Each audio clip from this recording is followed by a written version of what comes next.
ప్రతి ఒక్కరికి స్టేజ్ పైన పెద్దలందరికీ సాయంకాలపు వందనాలు. నేను ఒక అనామకుడిని, పెద్దలందరి ముందు మాట్లాడంటే ఒక రకమైన భయం. ఎందుకంటే ఎప్పుడు కూడా నేను మా అన్న వెనకాల, ఆయన నీడలో ఆయన వెనకాలగా నడిచిన వ్యక్తిని. 10 సంవత్సరాలుగా పరిచయం ఎలా జరిగిందో కూడా చెప్తాను.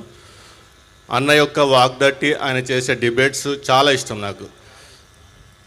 మా పిలుపు డిఫరెంట్, అది ఎక్కువ మందికి నచ్చదు. ఎందుకు వాళ్ళతో మీ వాదులాట అంటారు. కానీ వాక్యం ప్రకారం ఏంటంటే ఫిలిప్పీ పత్రిక 1వ అధ్యాయంలోని 17వ వచనం ప్రకారము we are to defend, we are to preach, at the same time we are to defend. అలాగే దేవుని జ్ఞానమునకు వ్యతిరేకమైన జ్ఞానమును చెరపట్టి తుత్తునిలిగా చేసి క్రీస్తు పాదాల చెంత అప్పగించే వరకు మేము విశ్రమించమని చెప్పి తీర్మానించుకొని ఈ మార్గంలో బయలుదేరాము. 10 సంవత్సరాలుగా పరిచయంలో 2వ సంవత్సరం అర్ధరాత్రి 11ంటికి ఫోన్ చేశాడు. నవీను అని మనస్ఫూర్తిగా ఎవరు పిలవరు, అట్లా నవీన్ అని ఆపుతారు, కానీ నవీను అని పూర్తిగా పిలుచుకుంటాడు ప్రేమతో. అన్న చెప్పు అన్న, ఏం చేస్తున్నావు అంటే, అప్పుడు ఒక బుక్ విడుదలైంది. ఆ బుక్ గురించి ఆలోచిస్తున్నా. బైబిల్కి వ్యతిరేకంగా మొట్టమొదటిసారిగా తెలుగు రాష్ట్రాల్లో విడుదలైన బుక్ అది. ఒక వీధుల్లో అలగా పనులు చేసుకునేవాడు రాసిన గ్రంథం అది. మాకేంటంటే మేము అపాలిటికల్ ఫీల్డ్లో, పాలిటిక్స్ ఫీల్డ్లో ఉంటూ అకాడమికల్గా బుక్స్ స్టడీ చేసే వాళ్ళము. ఆ బుక్ చూసి నాకు చాలా బాధ అనిపించింది. నోటికి వచ్చింది రాసి పడేశారు. నేను అది చూస్తూ ఏడుస్తూ నేను మా ప్రవీణన కోసం ప్రార్థిస్తున్నా. ఆయన అప్పటికి ఇస్లాం పాలిటిక్స్లో ఆరితేరినవాడు. నేను ప్రార్థిస్తున్నా, దేవా మా అన్న మనసు మార్చి కొద్దిగా ఇటువైపు దృష్టి పెట్టించాను. నేను ప్రార్థిస్తున్నా. ఆ టైంలో ఆయన ఫోన్ చేసి సిద్ధపడు అన్నాడు. దేనికి అన్న? ఒక వ్యతిరేకమైన భావజాలము, దేవుని భావజాలంకు వ్యతిరేకమైన భావజాలం పైకి మనం పోతున్నాం అన్నాడు. ఏమైపోతామో తెలియదు. ఇంట్లో చెప్పు, ప్రార్థించు, నాకు ఉద్యమం చెప్పు ఏ సంగతి అన్నాడు. నువ్వేమనుకుంటున్నావు అన్న? నువ్వే చేయాలి యుద్ధం అన్నాడు. అన్న నేను నీకోసం ప్రార్థిస్తున్నా అన్న. సరే నువ్వు నా కోసం ప్రార్థిస్తున్నావు, నేను నీకోసం ప్రార్థిస్తున్నా, ఇద్దరం కలిసి నడుద్దాం పదా అన్నాడు. సరే అన్నాను. అజేయుడు, ఈనాటికి ఒక్క దాంట్లో కూడా ఓటమి ఎరగని విజయధీరుడు ఆయన. ఈనాటికి ఆయన మాట్లాడితే ఒక యుద్ధం అక్కడ. ఆయన చిరునవ్వు ఎంత సమాధానంగా జీవం ఇస్తుందో, ఆయన మాట్లాడితే చిరునవ్వుతోనే మాట్లాడతాడు, కానీ అదొక యుద్ధం అక్కడ. ఎదుటివాడు తుత్తునీలుగా చెరపట్టబడతాడు. అది ఆయనకున్న తలాంతు. మేము చేసే పరిచర్యలో చాలా లో లైఫ్ మెయింటైన్ చేస్తాను. నేనైతే చాలా లో లైఫ్. రక్షణలో కూడా ఎట్లా వచ్చానంటే, 4ంటికి ఫోన్ చేశాడు, ఎక్కడున్నావు అన్నాడు. ఇప్పుడే నిద్రలేచా పడుకోను అన్న. రక్షణకు వచ్చా అన్నాడు. దేనికి అన్న?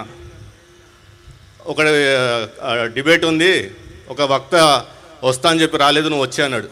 నాకేం తెలుసు అన్న, ఎందుకంటే నేను తెలుగు సరిగా మాట్లాడలేను, ఇంగ్లీషు అంతంతగా మాట్లాడతాను. నేనంతా ముస్లింల మధ్య పెరిగినాను. నేను నాకు హైదరాబాద్ హిందీ తప్పితే తెలుగు అనర్గళంగా స్పష్టంగా మాట్లాడటం రాదు నాకు. నువ్వు వచ్చే నేను ఉన్నా కదా అన్నాడు. ఆయన మీద ఒక గుడ్డి నమ్మకము. వెళ్ళిపోతా పిలిస్తే, ఎందుకంటే మా సహవాసంలో ఆయనను అన్నగా అని చెప్పాలా, లేకపోతే నా మెంటర్గా చెప్పాలా, లేకపోతే తండ్రి తర్వాత, నా ఆత్మీయ తండ్రి తర్వాత ఆయన అని చెప్పాలా, ఏ విధంగా మా బంధాన్ని కలుపుకోవాలి, ఈ నెల రోజుల నుంచి ఆలోచిస్తున్నాను నేను ఎలా రిలేట్ చేసుకోవాలని ఈ వ్యక్తితోనని. అంటే ఈ 10 సంవత్సరాలు ఆయనే లోకంగా బతికిన నేను. నాకు వేరే స్నేహితులు అంటే ఎక్కువ లేరు. నేను తలదించుకొని వెళ్ళిపోతా ఉంటే ఎవరైనా పలకరిస్తేనే నేను పలుకుతా. అది నన్ను పొగరనుకుంటారు ఏమని అనుకొని. కాకపోతే నాకు ఇష్టం ఉండదు. నేను పలకరిస్తే పలకరికి నా దారి నేను వెళ్ళిపోతా. సో రక్షణ టీవీకి వెళ్ళగానే ఎవరో రాలేదు, కూర్చో అన్నాడు. బెనహరనకు ఆయనకు తెలియదు నేను ఎవరో. సో నేను చెప్పుకుంటాలే బెనహరన్నకు అని చెప్పేసి కూర్చోబెట్టాడు.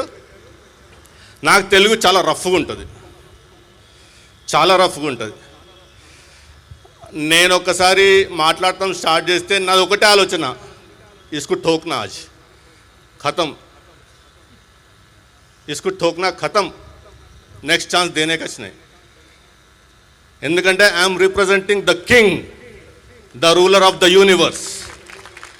He believes the same, I believe the same. We serve the King, the mighty one. అందుకు వీఆర్ అన్స్టాపబుల్ అంట. ఈ రోజు వరకు మమ్మల్ని ఓడించినారు ఎవరు లేరు. ఆ నమ్మకం అంతే. ఏ టాపిక్ అని ఇవ్వండి. ఒక్కరోజు కూడా అందరూ అనుకుంటారు వీళ్ళు చాలా బుక్స్ తిరిగేసి చాలా ప్రిపేర్ అయ్యి వచ్చి కూర్చున్నారేమో డిబేట్లు అనుకుంటారు. 5ంటికి ఎవరైనా రాకపోతే 4ంటికి ఫోన్ వస్తుంది, ఎక్కడున్నావు, పలానా చోట వచ్చే రక్షణకు. నేను అడుగుతా దారిలో, అన్న టాపిక్ వచ్చి అక్కడ చెప్తా అంటాడు.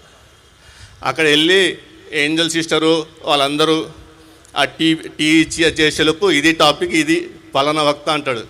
అన్న ఒక అరగంట టైం అని అన్న ప్రిపేర్ అవ్వాలి కదా అంటే, అది మేము ఎక్కడ ప్రిపేర్డ్గా పోయి మాట్లాడిన డిబేట్ ఒకట్లేదు మాది. సో ఆయన విజన్ ఒకటే, మనము ఐక్యతగా ఉండాలి. డినామినేషన్స్ అన్నీ పక్కన పెట్టేసి క్రీస్తు యొక్క ప్రేమను బట్టి ఈ కులంను దాటి మతంను దాటి క్రీస్తు చూపిన మార్గంలో క్రీస్తు యొక్క మానవతావాదం దగ్గరికి అందరినీ తీసుకొచ్చి ఆ దృక్పథం కంటే మేలైన దృక్పథం ఏది లేదు. ఆయన తెగ బాధపడేవాడు. అంబేద్కరిజం అని కమ్యూనిజం అని మన యువతను చెరబట్టుతున్నారు, మన పెద్దలు గ్రహించలేకపోతున్నారు.